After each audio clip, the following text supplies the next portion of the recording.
Cordillère magistrale, hauts plateaux, mers, lacs et déserts, forêts tropicales. Peu de pays peuvent s'enorgueillir d'abriter une telle variété de paysages. Ce pays, c'est le Pérou. Situé dans l'ouest de l'Amérique du Sud et bordé par l'océan Pacifique, il abrite aujourd'hui plus de 32 millions d'habitants, descendants pour la plupart des Incas et des colons espagnols, arrivés à partir du XVIe siècle. Le Pérou a vu naître et disparaître plusieurs civilisations fascinantes, qui n'ont pas fini de livrer leurs secrets. Terre de métissage humain et culturel, il se raconte notamment à travers sa géographie exceptionnelle.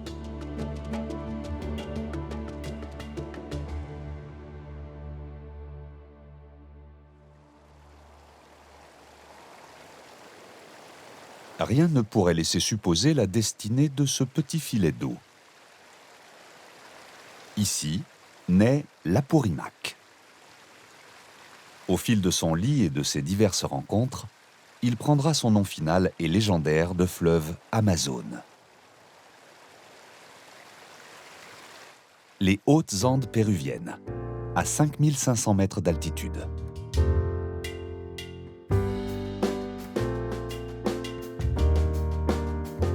Sur le flanc du volcan Mismi, l'eau de cette source à la destinée incroyable commence son long voyage. À 50 km à l'ouest, la région du Colca, au nord d'Arequipa, recèle des paysages tout aussi impressionnants.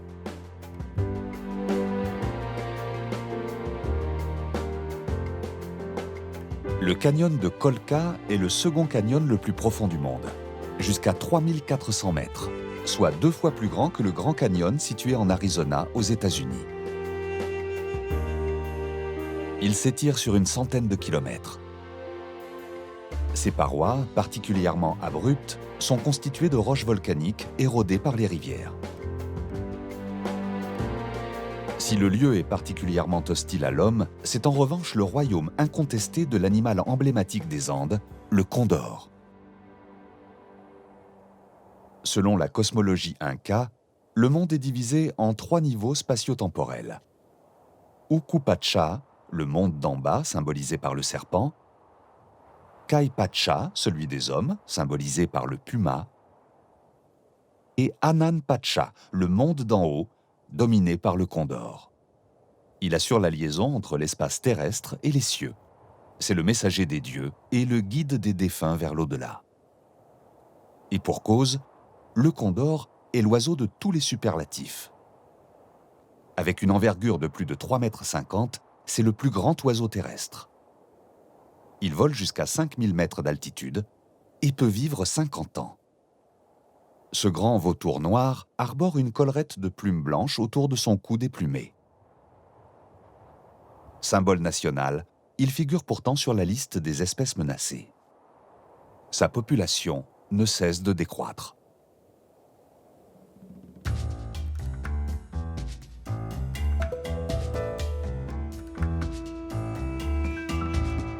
Tout aussi emblématique, mais dans un registre bien différent, la pomme de terre est elle aussi originaire du Pérou. C'est un des rares végétaux à pouvoir s'adapter aux conditions climatiques difficiles de la haute altitude. Les premières traces de sa culture remontent à plus de 8000 ans. Il faudra attendre le XVIe siècle pour que les conquistadors la rapportent en Europe. Aujourd'hui, dans les Andes, on en répertorie 7 espèces et plus de 5000 variétés, de toutes les couleurs et de toutes les formes. Sicario vit dans le Colca. Il cultive plusieurs espèces de cet étonnant tubercule, et chacune a ses spécificités. Ici, nous avons 4 variétés de pommes de terre. Il y a la Sica et il y a la Unica. Elles ont des formes bien distinctes et elles sont très reconnaissables. Nous avons aussi la Peruanita. Normalement, la Peruanita est une pomme de terre de table. En général, elle est assez chère. Il y a une autre variété que l'on appelle en quechua Huatahuarachi. On pourrait traduire cela par « qui fait pleurer la belle-fille », parce que lorsqu'on lui demande d'éplucher ça,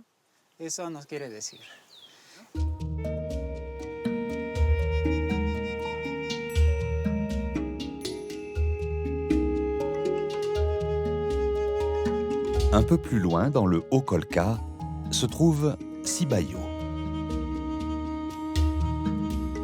Si tout est calme, voire désert, c'est que nous sommes dimanche. Tout le village est à l'église.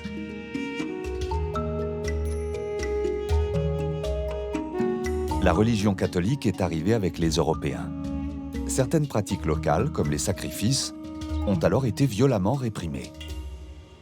Puis, peu à peu, les croyances indiennes et catholiques se sont mélangées. Au Pérou, ce syncrétisme est omniprésent. Rites chrétiens et traditions indiennes se mêlent et se côtoient sans jamais se contredire. Les divinités païennes fusionnent avec les symboles catholiques. Ainsi, la Vierge Marie se confond avec la Pachamama. Pacha signifie terre et Mama, mère. Il s'agit donc de la terre-mère, nourricière, abondante et protectrice. On trouve d'ailleurs des représentations de la Vierge de forme triangulaire, comme la montagne. Les offrandes adressées à cette dernière rythment toujours la vie des Péruviens.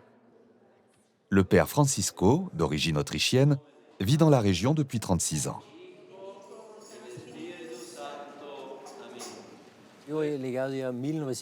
je suis arrivé en 1991 ici. Il y avait beaucoup plus de pauvreté à l'époque, et c'était plus isolé. Il n'y avait pas de moyens de communication, pas de téléphone, rien. C'est là que j'ai commencé les premières actions, comme le réfectoire pour les anciens, puis un peu plus tard la bibliothèque. J'ai aussi beaucoup aidé les écoles, à les construire, à donner du matériel, des meubles et plein d'autres choses.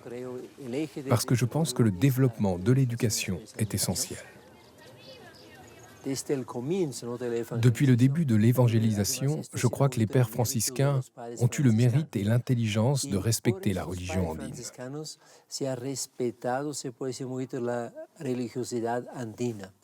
Et ils se sont efforcés de l'intégrer à nos coutumes catholiques. Cela se remarque dans plein de choses.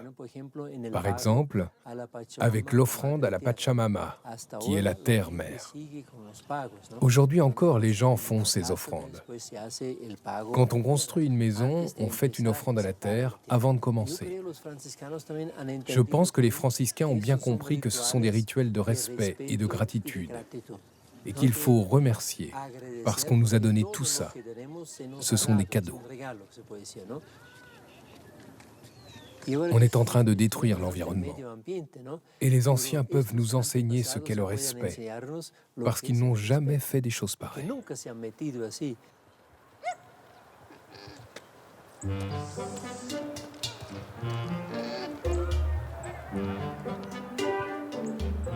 Dans les rues de Sibayo, Adencio court tant bien que mal après ses lamas.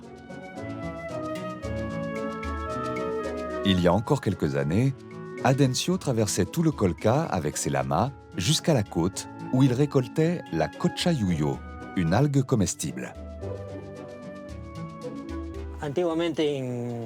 Avant, dans ce village de Sibayo, comme dans tous les villages d'altitude du Pérou, on faisait de grands voyages avec les lamas pour ramener de la nourriture, pour subvenir aux besoins de la famille. Il y a longtemps, ils allaient même jusqu'à la mer avec les lamas pour rapporter des produits marins. On m'a raconté que pour aller à la mer, ils voyageaient parfois 12 à 13 jours pour y aller et le même nombre de jours pour revenir. Avec ces produits, ils allaient dans d'autres régions pour l'échanger contre d'autres produits.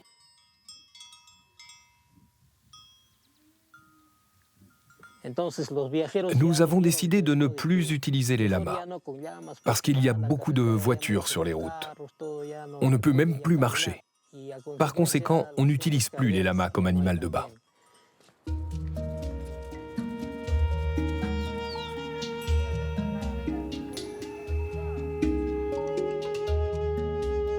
Les alpagas, eux, sont essentiellement élevés pour leur laine. De la même famille que les lamas, mais de taille plus petite, ils vivent en alpage d'altitude entre 3000 et 5000 mètres. Ce nouvel or péruvien a vu sa production et son exportation exploser au cours des dernières années. Ici, on s'efforce de retrouver par tri et croisement les teintes naturelles autrefois abandonnées au profit de la laine blanche colorée artificiellement. Eduardo est berger. Il rend visite à Marcil, qui est en charge du tri des espèces.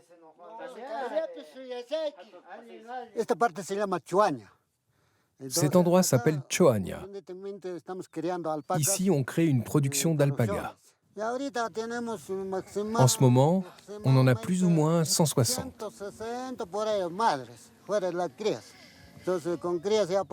Avec des accouplements, on espère arriver au moins à 200. On essaie d'améliorer le pâturage des alpagas. C'est pour ça que je suis là. Ici, c'est un centre d'élevage où l'on croise les animaux en fonction de leur ADN et donc de leur couleur. Il y a deux races, les souris et les guacayas. La race souris a des fibres bien tirées, alors que la race guacaya a une texture plus spongieuse.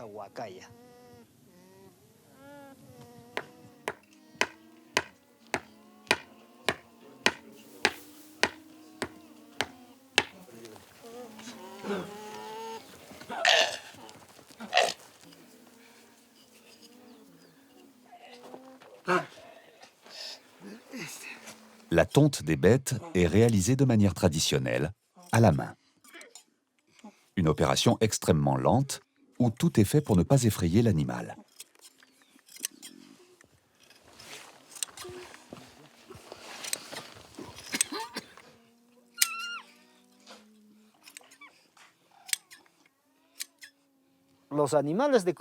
Les animaux de couleur se sont perdus, parce que l'industrie ne demande que de la laine blanche.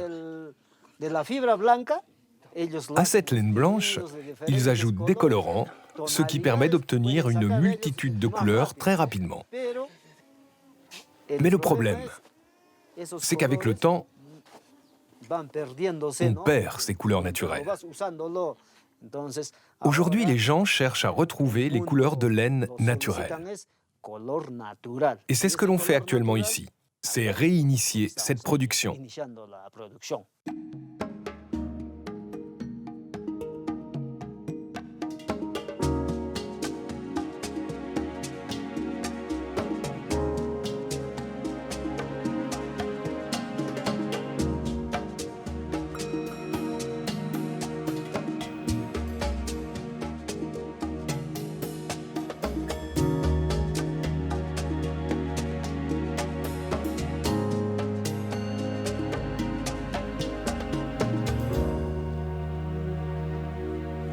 Mais pour les couleurs qui n'existent pas naturellement, il existe une alternative aux colorants industriels. Transmises de mère en fille, les techniques ancestrales de colorants naturels permettent d'obtenir une incroyable palette avec des ingrédients très simples et à portée de main.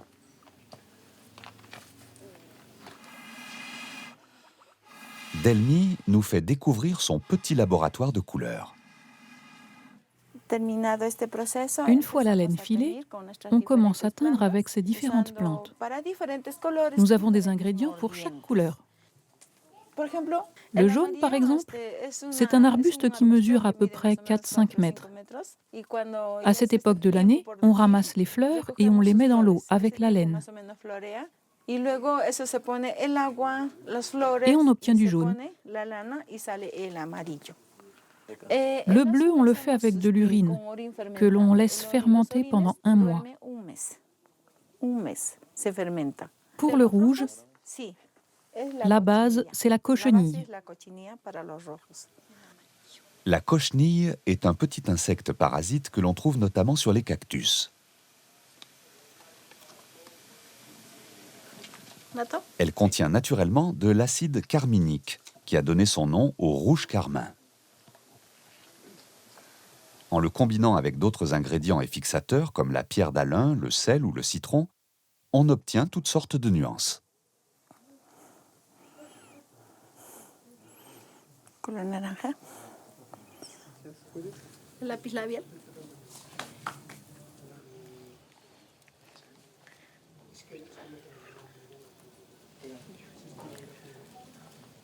Que les teintes soient obtenues de manière naturelle ou artificielle, le tissage, pierre angulaire de l'artisanat péruvien, s'effectue, lui, toujours de la même manière.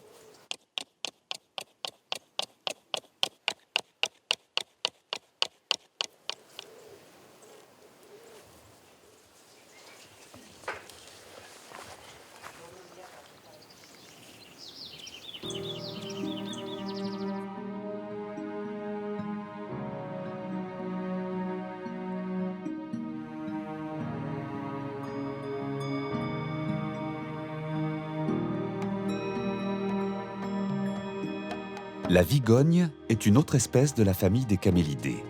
Sauvage et protégée, elle est aussi plus fine et plus gracieuse. Sa laine, de grande qualité, est un produit de luxe, car elle en donne très peu. Les Incas l'appelaient la laine des dieux. Seuls les membres de la famille royale étaient autorisés à porter des vêtements ou des ornements en laine de vigogne. La vigogne, présente dans les armoiries du Pérou, était en voie de disparition dans les années 1970. Il n'en restait que 5000 individus. C'est désormais une espèce protégée. Grâce aux efforts de préservation et aux programmes de repopulation, leur nombre est reparti à la hausse.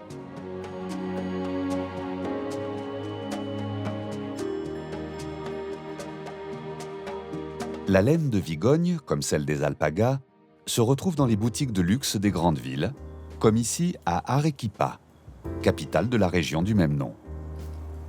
La ville est entourée par 3 volcans, dont le Misti, qui dessine l'horizon au bord de la ville. Elle est surnommée la Cité Blanche, en raison de ses constructions coloniales édifiées avec des pierres volcaniques. Avec plus de 600 000 habitants, Arequipa est la 2e ville la plus peuplée du Pérou. Au XVe siècle, la région, alors occupée par les Indiens Aymaras, est conquise par les Incas.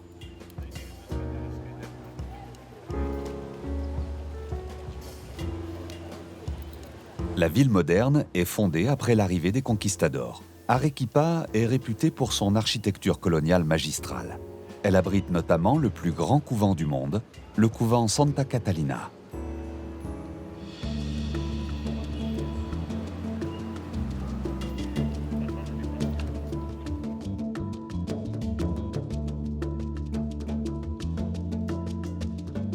Au-delà de la ville, les routes en ligne droite traversent d'interminables paysages désertiques et majestueux.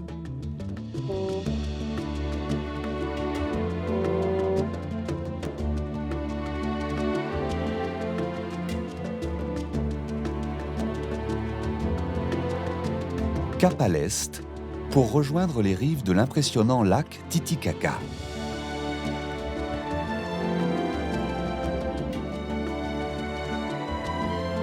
Puno est le principal port du lac.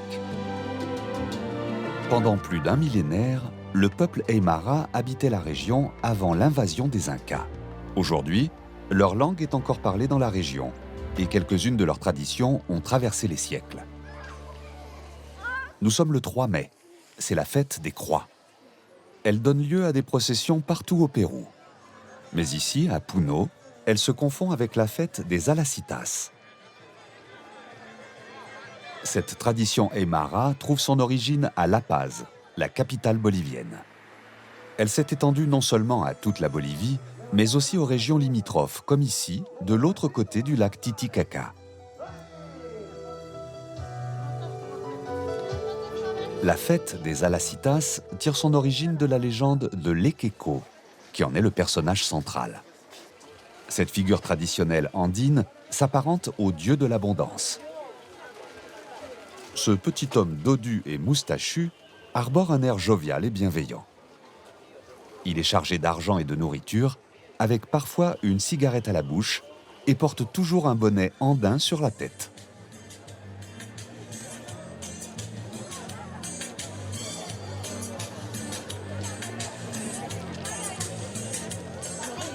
Alacitas, qui veut dire « achète-moi » en aymara, est la fête populaire des souhaits de chacun. La tradition veut que l'on achète ou que l'on offre des miniatures de ce qu'on aime ou de ce qu'on souhaite obtenir pendant l'année.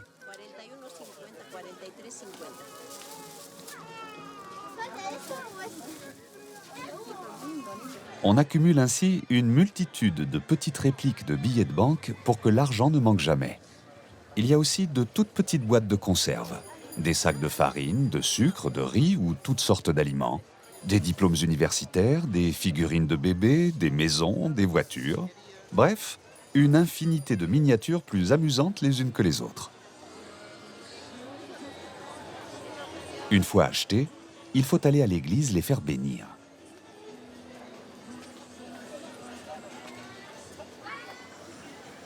C'est ainsi que la coutume indienne s'est fondue avec le rite catholique. Encore un exemple de syncrétisme religieux.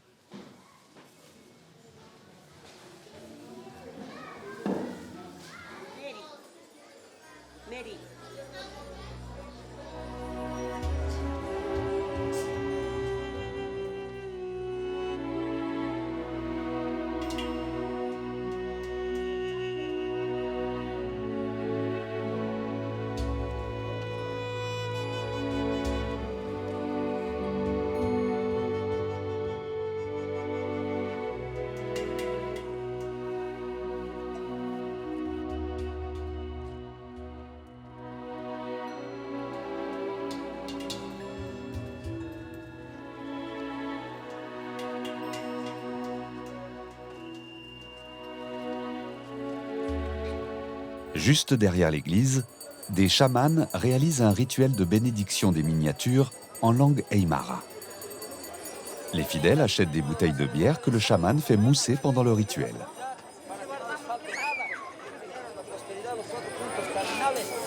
Il en asperge généreusement les miniatures, puis le sol en offrande à la Pachamama. Et enfin, les fidèles.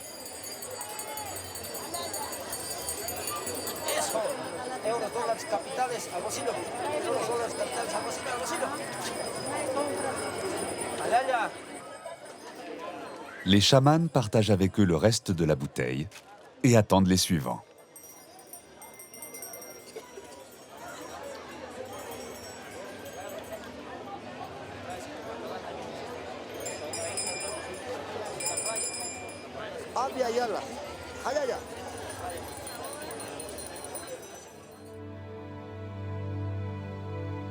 Loin du tumulte de la fête, perché à plus de 3800 mètres sur l'altiplano, le lac Titicaca est considéré comme le lac navigable le plus haut du monde.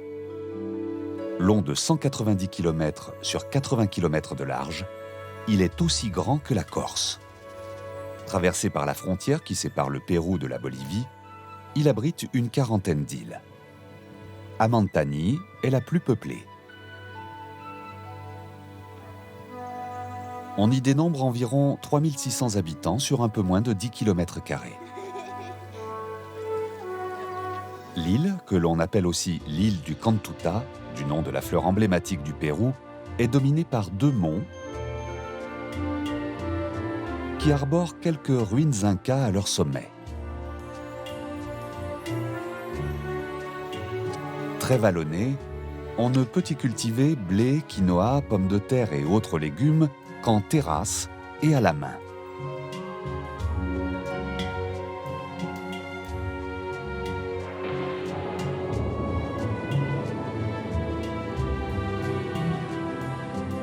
On y vit aussi de l'élevage et de la pêche.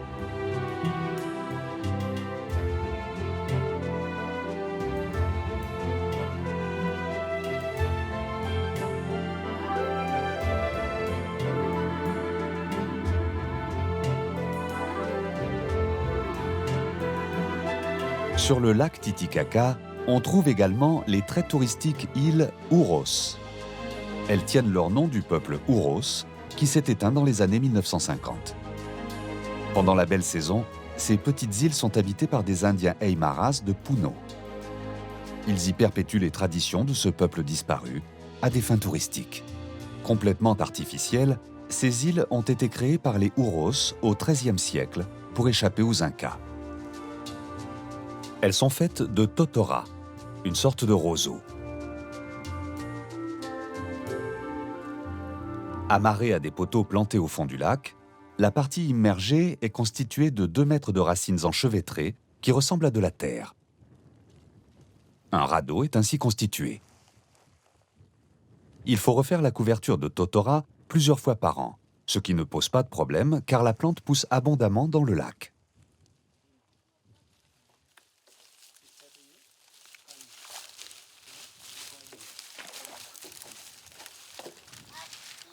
Dino vit sur l'île Ouros Titino en haute saison.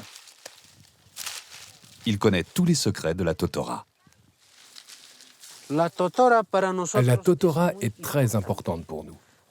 Cette plante que l'on a ici nous sert pour les maisons,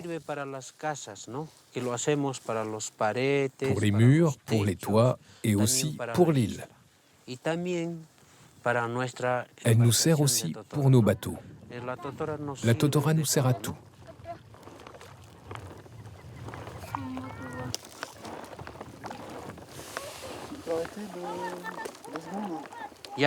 Nous, on travaille avec les touristes, on reçoit les visiteurs. Grâce à cela, aujourd'hui, nous avons une école. On améliore notre qualité de vie petit à petit. Aujourd'hui, ces îles n'existent plus que par et pour le tourisme. Elles forment un pittoresque musée vivant et flottant, ultime témoin de l'histoire des Ouros.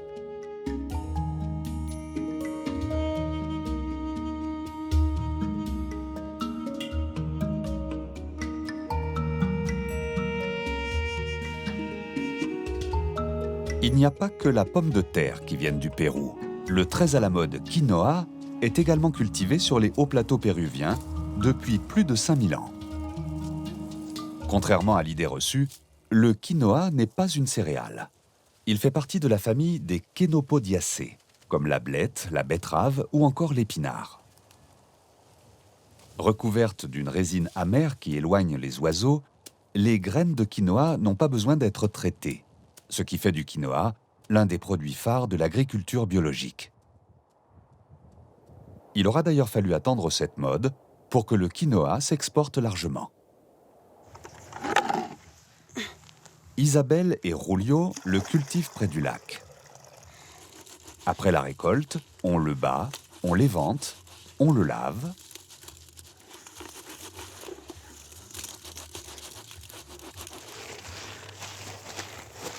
Puis, on sépare l'enveloppe amère à l'aide d'une pierre suffisamment lourde avant de le faire sécher.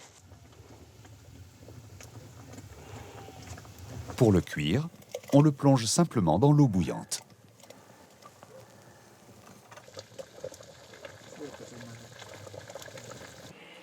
Ça y est, Julio ajoutera simplement un peu de lait et de fromage avant de le servir.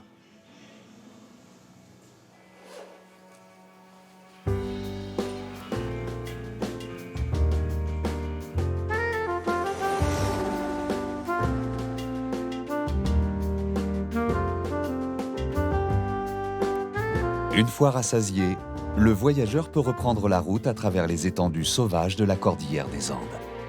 Direction Cusco, la capitale de l'Empire Inca.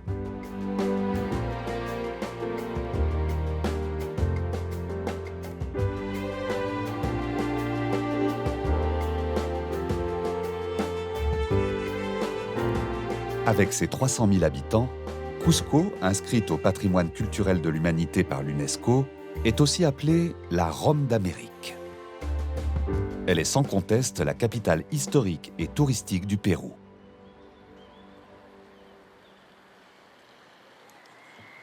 C'est là que, vers 1250, le premier Inca enfonça dans le sol le bâton d'or que lui avait confié le dieu Soleil, désignant ainsi le lieu qui devait devenir le centre de l'Empire. Cusco signifie d'ailleurs le nombril du monde en quechua. Les constructeurs incas ont donné au plan de leur capitale la silhouette d'un puma. Pendant plus de 2 siècles, le territoire inca ne dépasse pas 40 km autour de Cusco. C'est au XVe siècle que débute l'impressionnante expansion de l'Empire inca, avec l'arrivée sur le trône du grand empereur Pachacútec. À son apogée, l'empire s'étend du sud de la Colombie actuelle au Chili, en passant par l'Équateur, le Pérou et l'Argentine, soit sur près de 4000 km de long. La légende inca s'est ainsi construite en tout juste un siècle.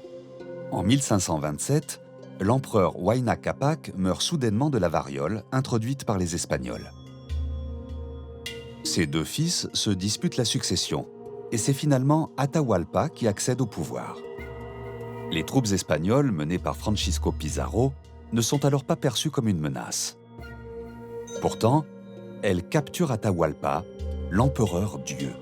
Atahualpa propose une rançon en échange de sa libération.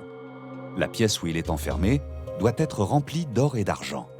Les Incas obéissent, mais Pizarro, lui, ne tient pas sa promesse et fait exécuter l'empereur déchu le 29 août 1533. Les conquistadors se lancent à la conquête du reste de l'empire inca. L'hégémonie espagnole est totale. Cusco change alors du tout au tout. Les Espagnols y construisent des églises, des palais et des demeures coloniales sur les fondations des anciens édifices incas. Cet assemblage architectural confère à Cusco une beauté unique.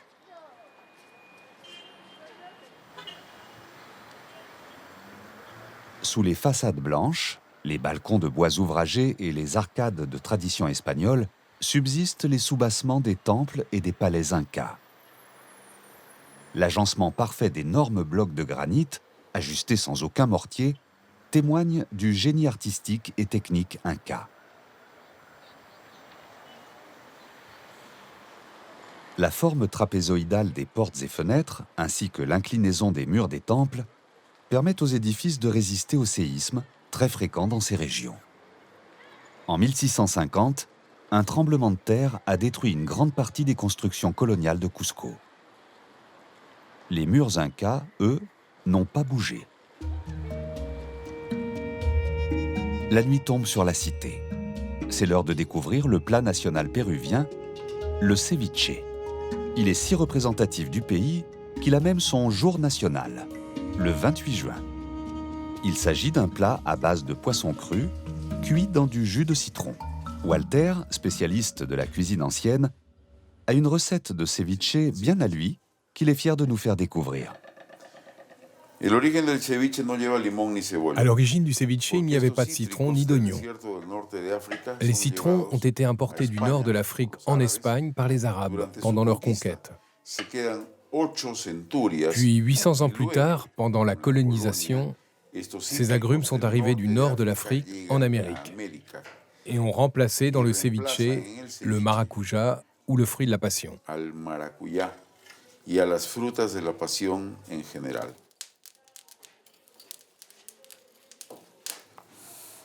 On ajoute un peu de sel. Ça, c'est le jus de maracuja, de fruit de la passion.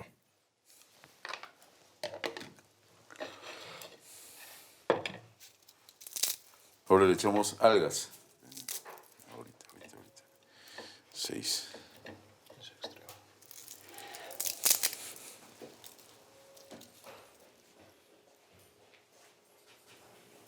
Le ceviche originel.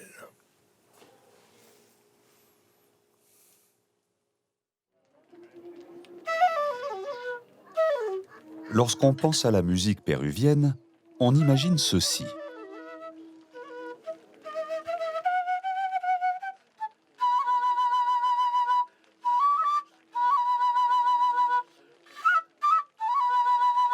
Mais loin de ce cliché touristique, les Péruviens écoutent en fait majoritairement de la cumbia, qui ressemble à cela.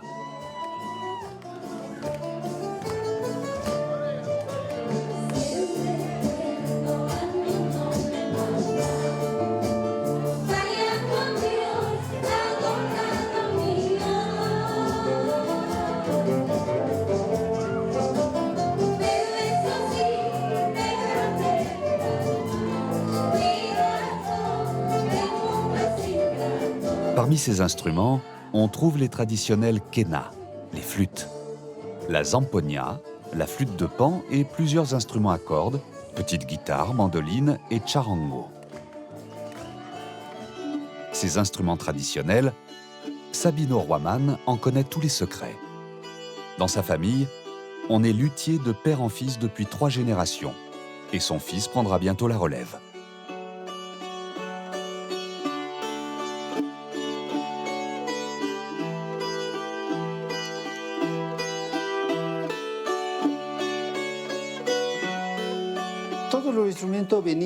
Tous ces instruments à cordes viennent d'Europe et ont été importés au Pérou. On sait que les Incas ne connaissaient pas les instruments à cordes. Et comme c'étaient de nouveaux instruments, ils ont été très bien accueillis. Les gens d'ici les ont appréciés. Mais ce qui s'est passé, c'est que peu après la conquête, on a interdit aux Indiens de transporter leurs effets personnels. Ils ne pouvaient pas jouer de la guitare, car c'était interdit. C'est à partir de ce moment qu'ils ont commencé à fabriquer des petites guitares comme celle-ci, de façon à la cacher en dessous du poncho, comme ça. Ils retournaient dans leur campagne, où ils pouvaient jouer tranquillement. Par exemple, cet instrument a 16 cordes.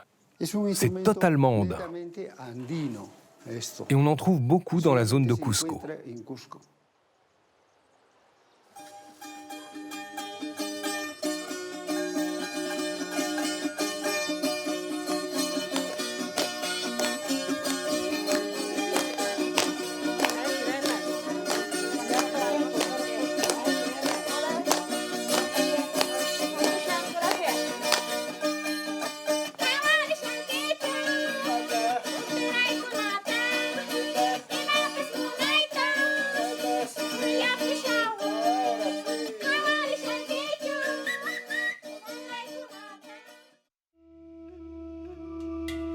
Au nord de Cusco débute la vallée Urubamba, appelée aussi la vallée sacrée.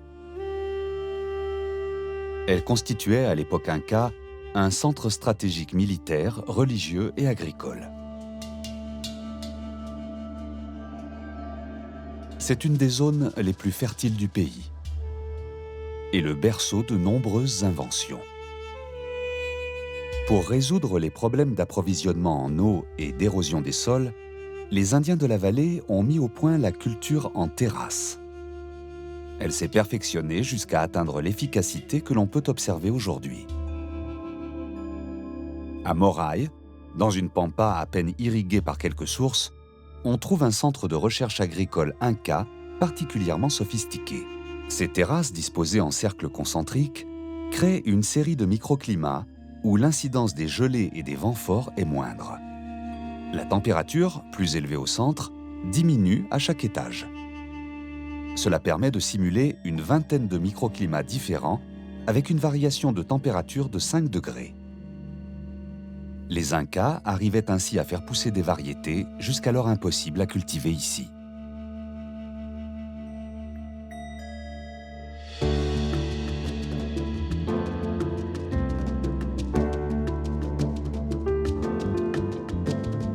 À 2 pas de là se trouvent les impressionnantes salines de Maras. Dans ce canyon encaissé jaillissent 2 sources d'eau salée. L'eau souterraine, qui est en contact avec du magma volcanique, se réchauffe avant d'être expulsée. Elle est dirigée vers les bassins par un ingénieux système de canaux. Après son évaporation, le sel est récolté à la main. Exploitées déjà bien avant les Incas, les salines font vivre aujourd'hui 800 familles organisées en coopératives. La production annuelle approche les 200 tonnes. Sonia et Eusebio travaillent dans les salines depuis leur enfance. L'exploitation de leurs parcelles ne leur suffit pas pour vivre, mais cette activité familiale est essentielle. En ce moment, en automne, on commence à travailler en fonction des pluies. Comme vous pouvez le voir, les gens commencent tout juste à reprendre le travail. D'abord, on lave nos parcelles. Ensuite, on a une sorte de gros rouleau pour tasser le sol, pour le rendre dur et compact, et qu'il n'y ait pas de terre qui ressorte. Ensuite, on met l'eau pour immerger nos terrasses pendant 30 jours. L'eau s'évapore, le sel cristallise. Une fois que l'on récolte le sel, on a 3 jours pour livrer à l'entreprise. Après ça, on est payé.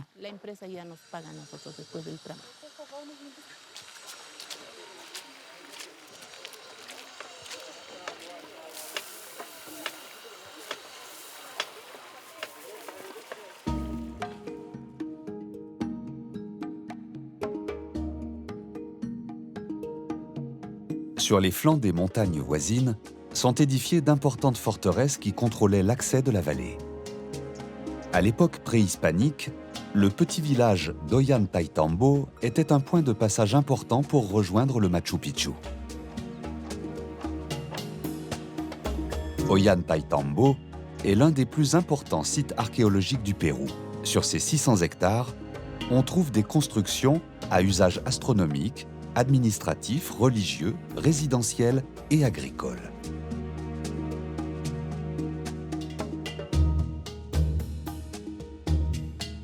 Dans la partie haute se trouvent les vestiges d'un temple inachevé, le Temple du Soleil. 6 impressionnants blocs de 60 tonnes assemblés avec une extrême précision. Taillés dans les carrières de l'autre côté du fleuve Urubamba, à 6 km en contrebas, ils ont été transportés sur des rondins et hissés grâce à un système de plans inclinés. Aujourd'hui, Ollantaytambo est l'un des principaux points de départ pour la visite du Machu Picchu. C'est ici que la plupart des touristes prennent le train.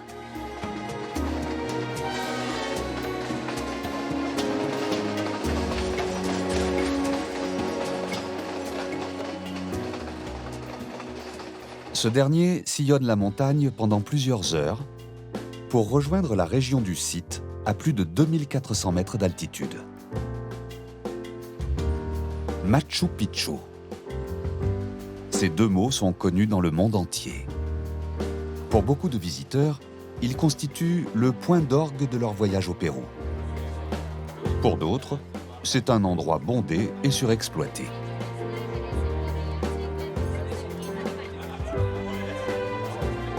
Les trains arrivent au petit village d'Aguascalientes, constitué principalement d'hôtels et de restaurants, pour accueillir le flot incessant de visiteurs.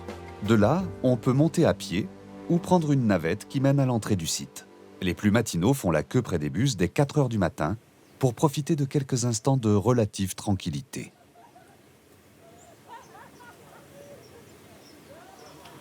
On peut aussi accéder au Machu Picchu par l'Inca Trail, un trek de 4 à 5 jours qui part de la vallée de l'Urubamba. On arrive alors à l'aube par la porte du soleil qui domine le site.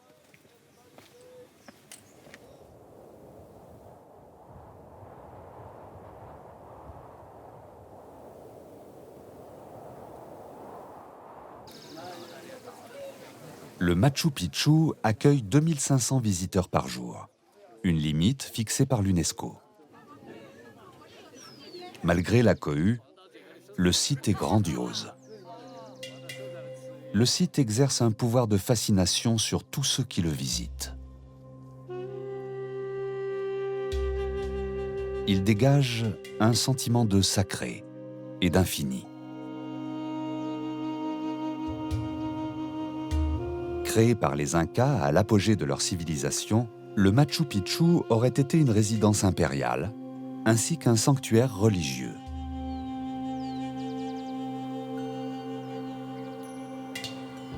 Les nombreuses terrasses alentour pouvaient nourrir jusqu'à 10 000 personnes.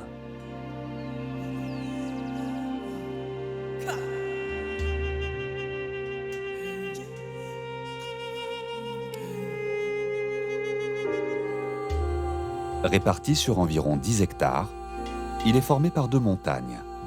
Le Machu Picchu, la vieille montagne en quechua,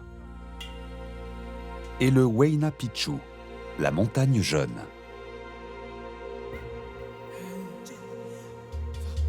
Ces 2 sommets, aux parois particulièrement abruptes, sont enclavés au milieu de hautes montagnes, elles-mêmes entourées par le fleuve Urubamba.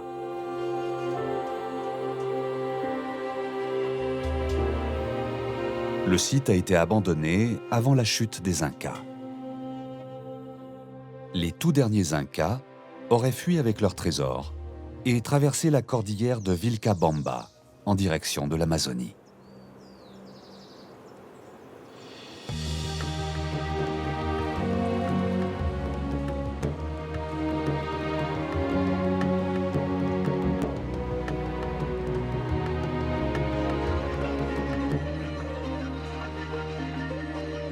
Nelson a 20 ans et habite à Yanama, en plein cœur de la cordillère. Sa camionnette fait office de transport en commun. Il y a quelques années, quand il y avait très peu de tourisme, à Yanama, où j'habite, les gens survivaient seulement en travaillant la pomme de terre. On travaillait énormément la pomme de terre. On les transportait sur des mules. Et en travaillant pendant plusieurs années, avec mon père, on a réuni assez d'argent pour acheter cette camionnette.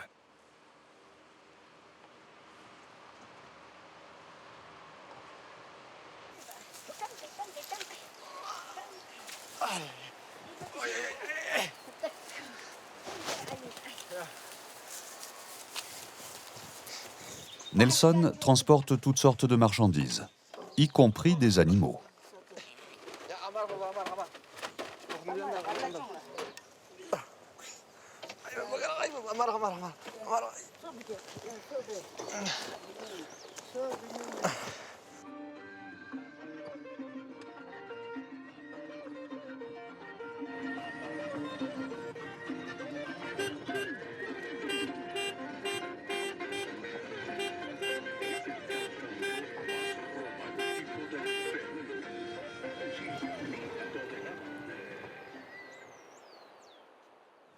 J'ai fait mon école primaire à Yanama, au village. Puis pour l'école secondaire, il fallait aller jusque vers ici, à Vilcabamba, au collège de Huancacaye. J'y ai étudié 4 ans. Et le chemin Inca, je l'ai parcouru pendant 4 ans, aller-retour, toutes les semaines, le week-end, quand je rentrais à Yanama, et pour retourner à l'école. Ce chemin très ancien n'est qu'une infime partie d'un ouvrage colossal, unique au monde.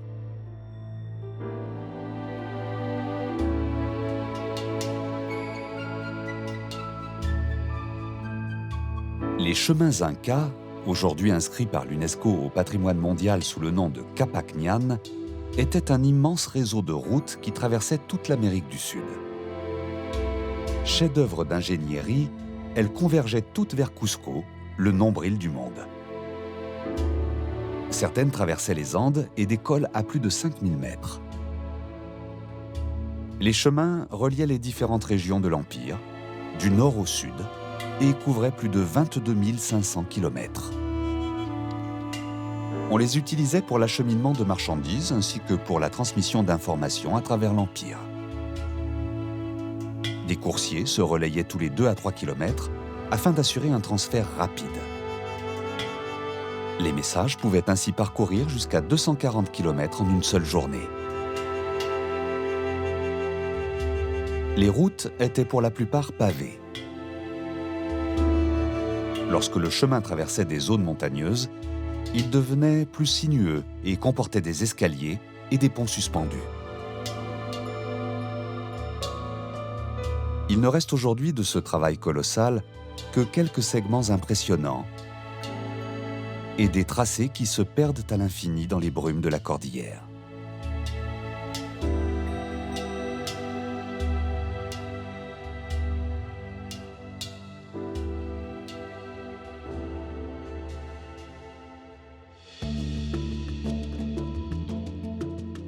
Au fond de ces vallées coule l'Urubamba.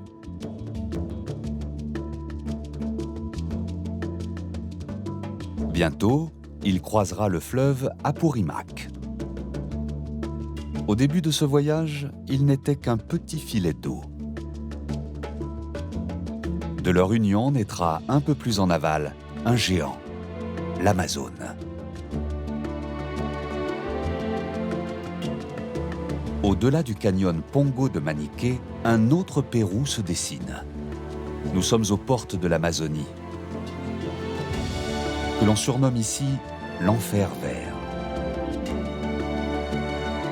Ces étendues sauvages ne portent pas encore la marque de l'homme. Le Pérou, c'est cette terre au contraste saisissant et à la beauté insoupçonnable.